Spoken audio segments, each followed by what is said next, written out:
Olá, alunos!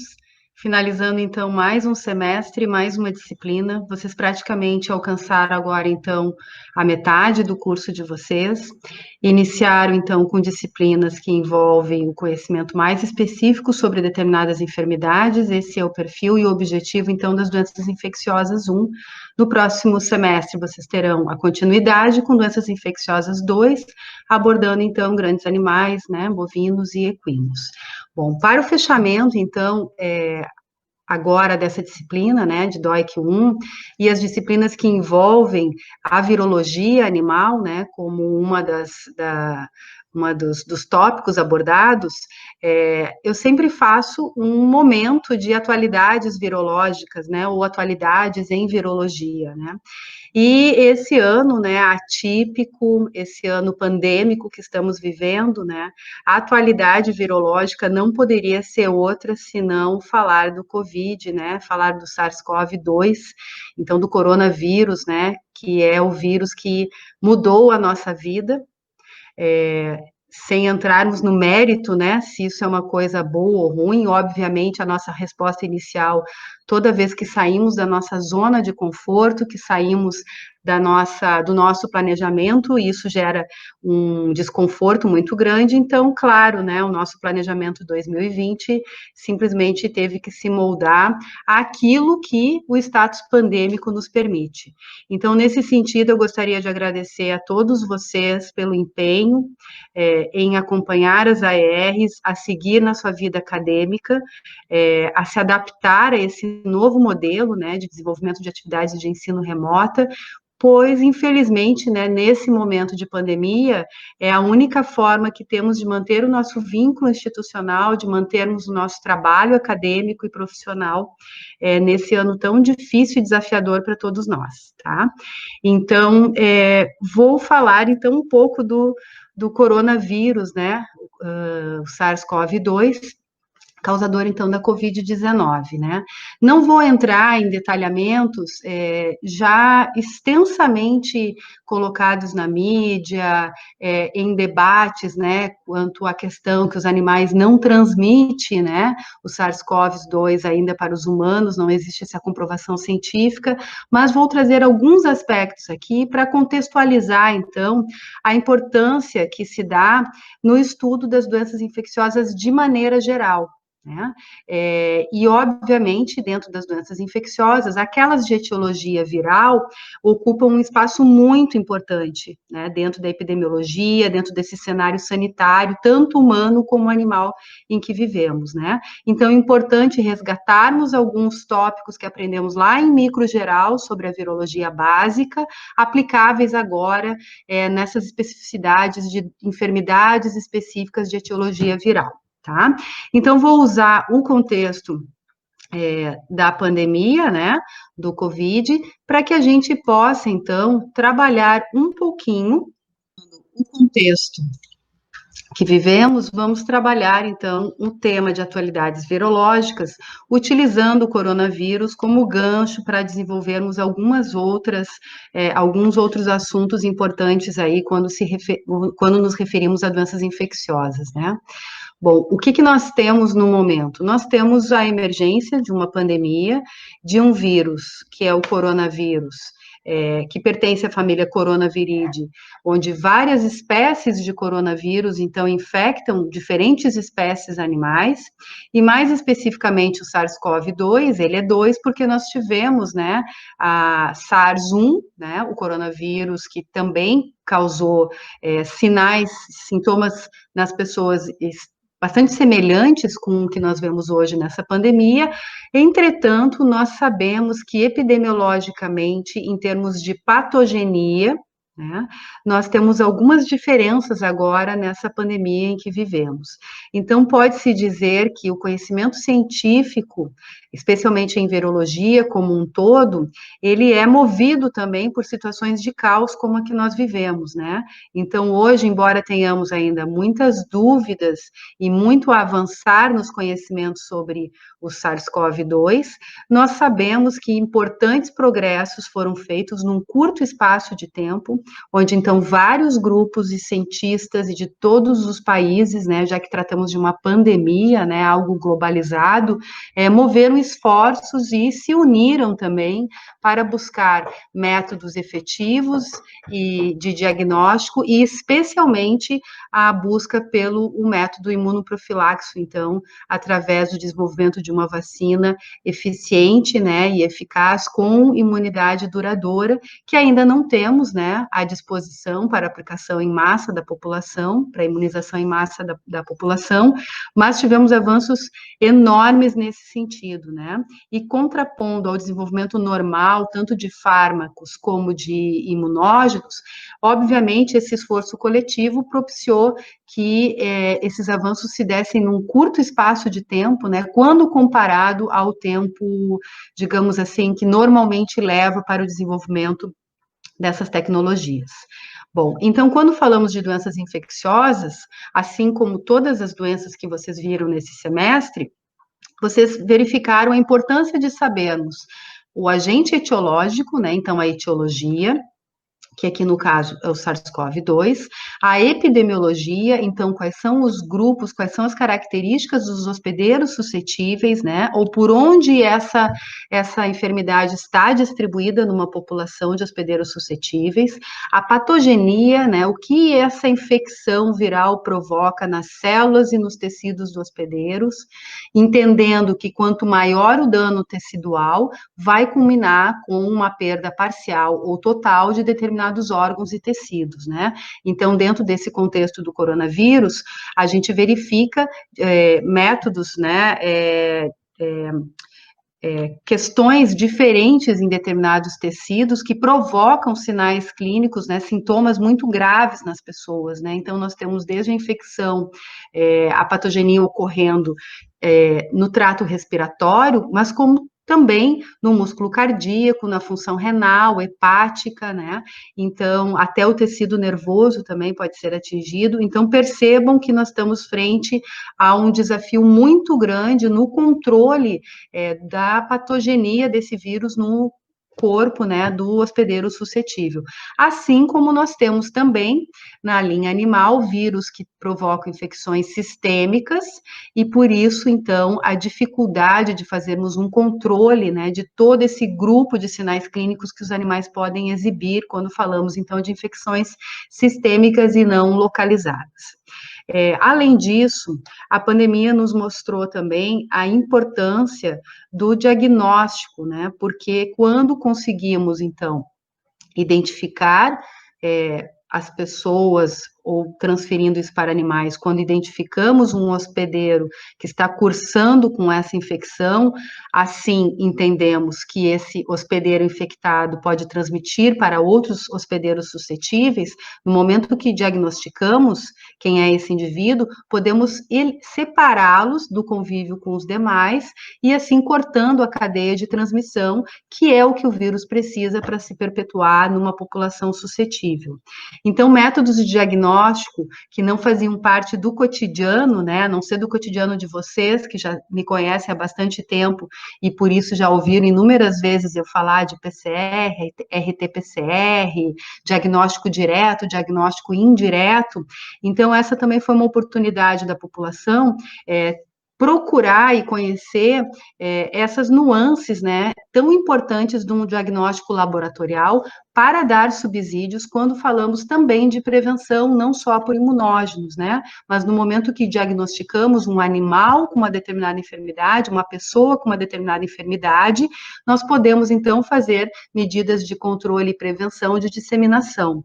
O que nós temos, obviamente, no caso do SARS-CoV-2, é o distanciamento social, para tentar cortar, então, essa cadeia epidemiológica de transmissão, e também nós temos, muito importante a questão da desinfecção das mãos, né, de superfícies, com lavagem das mãos, com água e sabão, aplicação de álcool 70, e isso relacionado às características, então, biológicas do vírus de possuir um envelope lipoproteico. Então, já aprendemos que, assim como no vírus da influenza, a lavagem das mãos é muito importante, né, pois destrói essa camada mais externa do vírus, que é o envelope, e é onde estão, então, as proteínas de atachamento viral, aquelas proteínas que vão se ligar nos receptores da célula hospedeira. No momento que nós eliminamos essa camada, a gente está cortando, então, a possibilidade de infecção de uma célula suscetível e permissiva à infecção por esse vírus.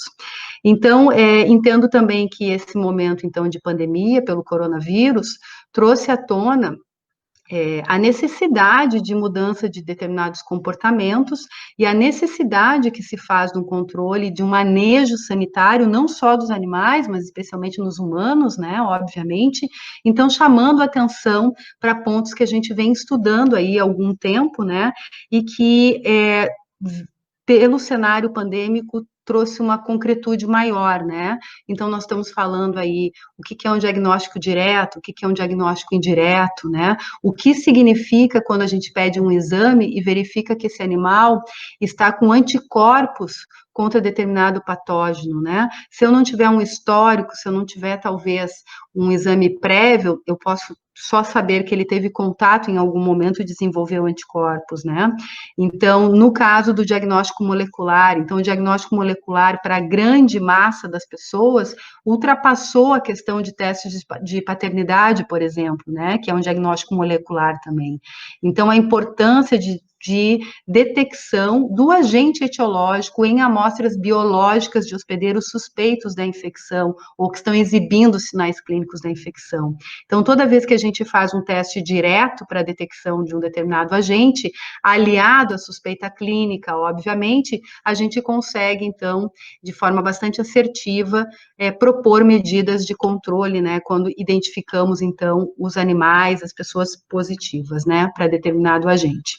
Então, embora todos esses avanços tenham nos trazido aí conhecimento científico louvável nesse período, né, ainda temos muitas perguntas e questionamentos, né, especialmente a respeito da imunidade, se essa imunidade é duradoura ou não, né, então, talvez as pessoas possam ter, uma parcela das pessoas que tiveram a infecção, o nível de anticorpos, que após 3, 4 meses vai havendo um decréscimo progressivo e a ponto de não serem mais detectados pelos métodos de diagnóstico, e se também não é detectado, significa que muito provavelmente o nível de anticorpos mantidos, né, nesse hospedeiro não seria suficiente para inibir uma reinfecção, né, uma reinfecção de campo, então. E aí, atualmente, nós temos a discussão, pode haver reinfecção, e como podemos identificar e afirmar que é uma reinfecção.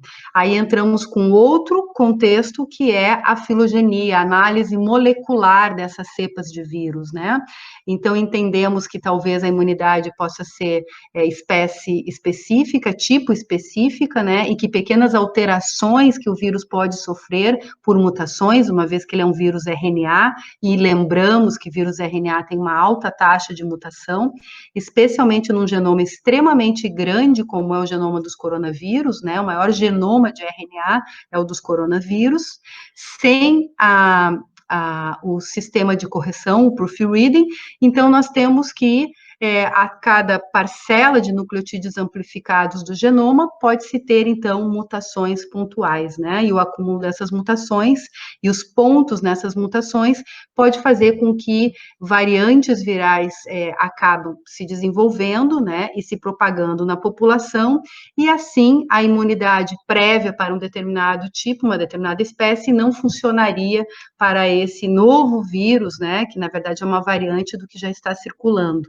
Então, percebam a quantidade de pontos a discutir quando a gente coloca no contexto de pandemia. Pontos que nós já discutimos em outro contexto, falando de vírus animais, mas que eu tenho certeza que hoje, vocês vendo todas essas notícias sobre o coronavírus, vocês conseguem perceber, né, um pouco aí de conhecimento acumulado, né, e o entendimento das informações que são vinculadas, então, pela mídia, me parece ser muito mais acessível a vocês que têm essa base aí dentro da virologia.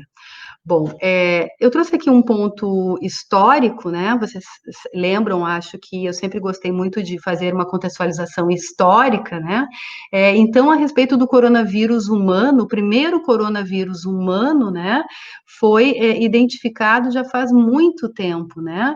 Então, esse coronavírus identificado por essa pesquisadora, que infelizmente já não existe mais, né? E publicou, então, essa nova descoberta lá em 1965, ela era uma pesquisadora que, por questões, então, socioeconômicas, né, teve que se afastar de uma continuidade nos seus estudos, mas, enfim, né, a sua vida pessoal favoreceu que ela tivesse outras oportunidades, e assim ela conseguiu, né, através de um emprego, começar a desenvolver determinadas habilidades, especialmente na microscopia eletrônica, né, que é um equipamento delicado, mas muito, muito importante quando a gente fala de vírus, uma vez que eles são intracelulares obrigatórios, né, e obviamente são invisíveis à microscopia óptica comum, né, somente a microscopia eletrônica.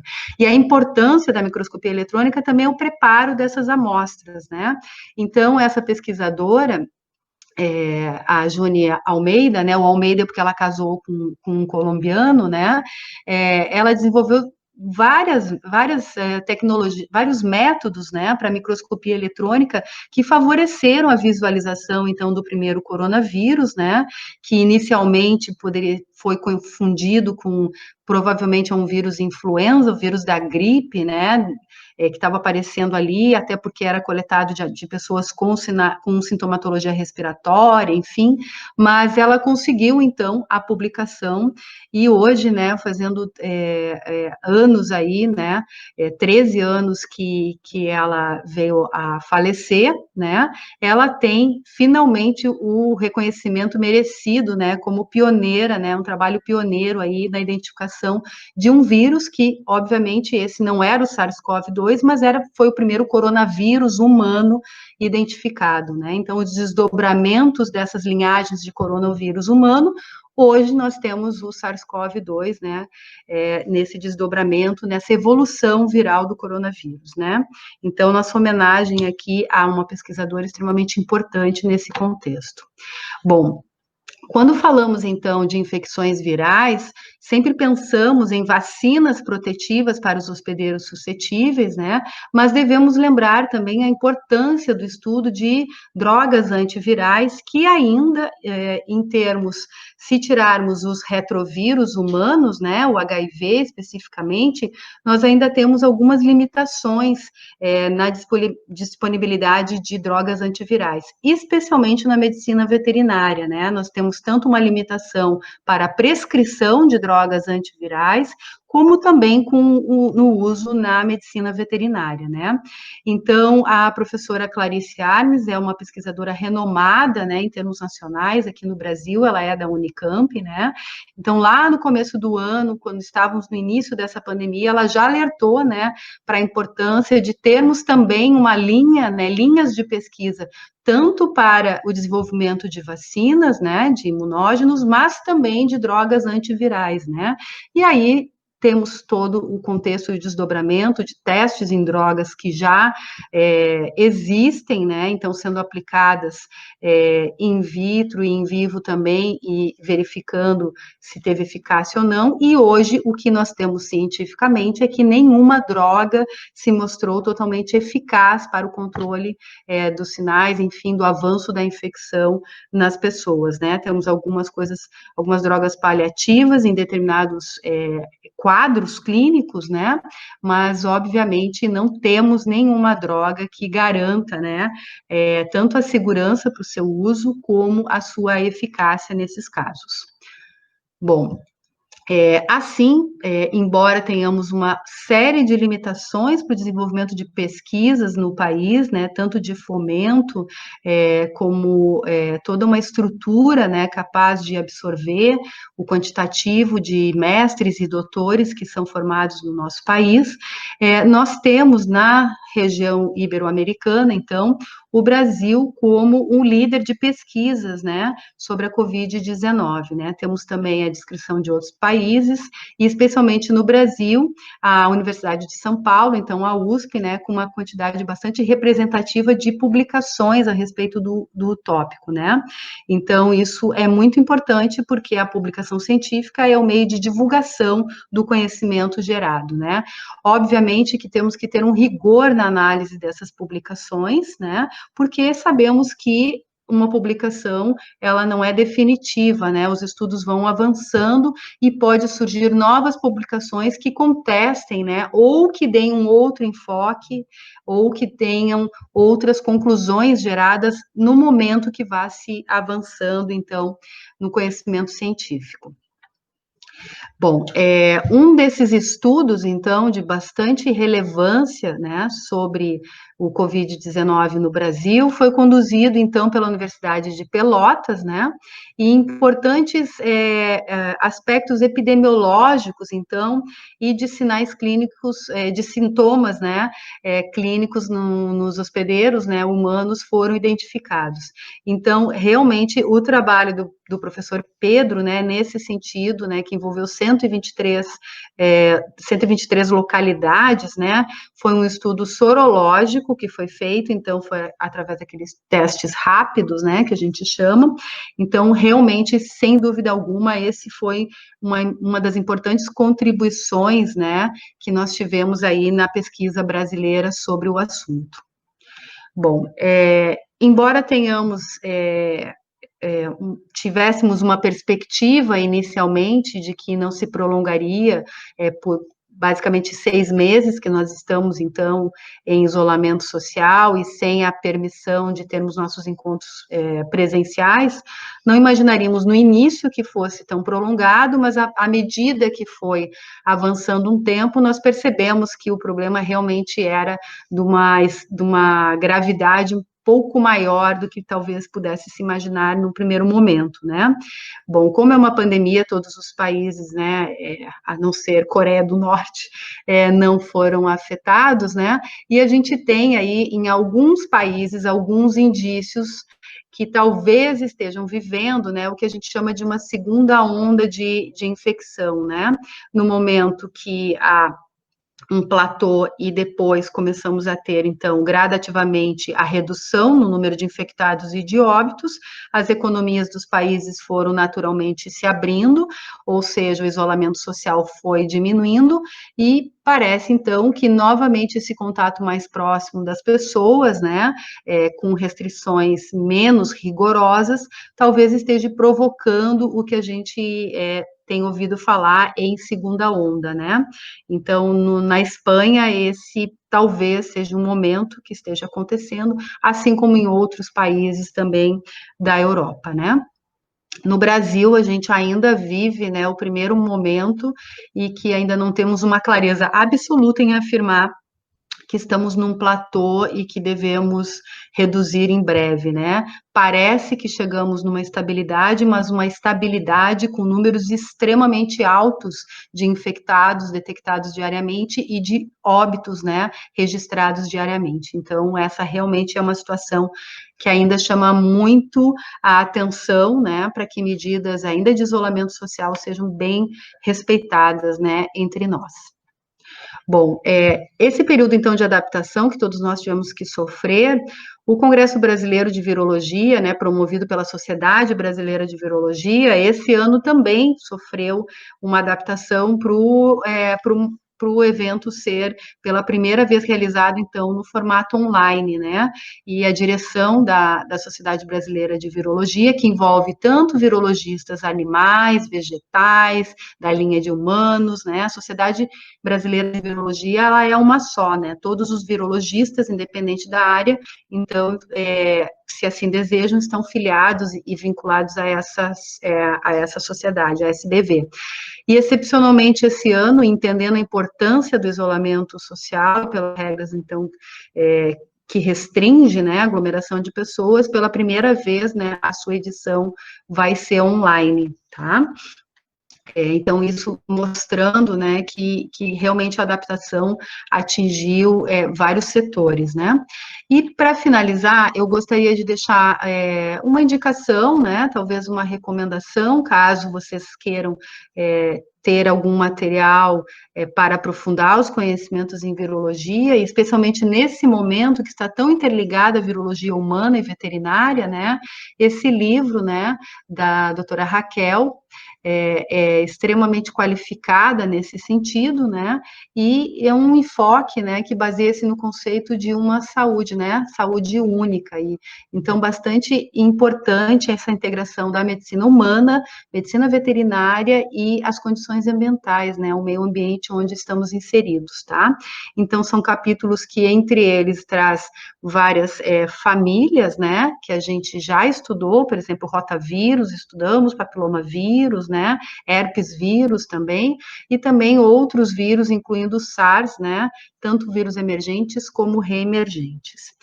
Então, fica o meu agradecimento pela atenção de vocês, eu espero que esse momento breve que tivemos aqui, vocês possam ter relembrado algumas coisas, entendido a importância da virologia, especialmente nesse contexto que nós vivemos hoje, né, de pandemia, e mais uma vez deixar meu agradecimento pelo empenho, né, e pelo desempenho de vocês nesse momento tão difícil para todos nós, né, e que os professores e a instituição vêm buscando, então, com toda a sua força, né, mantermos aí a nossa saúde física e mental, tá bom? Fiquem bem, fiquem em casa e até mais.